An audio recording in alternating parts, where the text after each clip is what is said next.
আমরা চলে আসছি ঢাকা থেকে অলমোস্ট প্রায় 350 কিলোমিটার পাড়ি দিয়ে কাপ্তাই। আর এতগুলো বাইক একসঙ্গে আমরা চলে আসছি কাপ্তাই। আমাদের সঙ্গে জয়েন করছে কামাল ভাই, কিন্তু লেট করে ফেলছে কামাল ভাই, দেরিতে আসছে। এটা ছিল আমাদের কটেজ, এটা হচ্ছে রোমিও জুলিয়েট কটেজ। এখানে কিন্তু সুন্দর দোলনার ব্যবস্থা আছে, বসে আড্ডা দেওয়ার ব্যবস্থা আছে, প্লাস হচ্ছে এই পাশে বেশ কিছু পড হাউস আছে, টোটাল 3টা পড হাউস আছে। আর এই হচ্ছে কাপ্তাই লেক, যে লেকে আমরা এখন যাচ্ছি হচ্ছে গোসল করার জন্য। সো চলেন, একটা গোসল হবে, চিল হবে।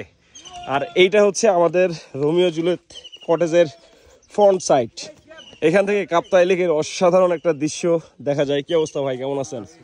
আর এই হচ্ছে আমাদের বারান্দা, দূরে পাহাড়ের ভিউ, অসাধারণ একটা পরিবেশ। আসলে খুব কোয়ালিটি একটা টাইম আমরা এক্সপেরিয়েন্স করতেছি হচ্ছে এই কাপ্তায়ে।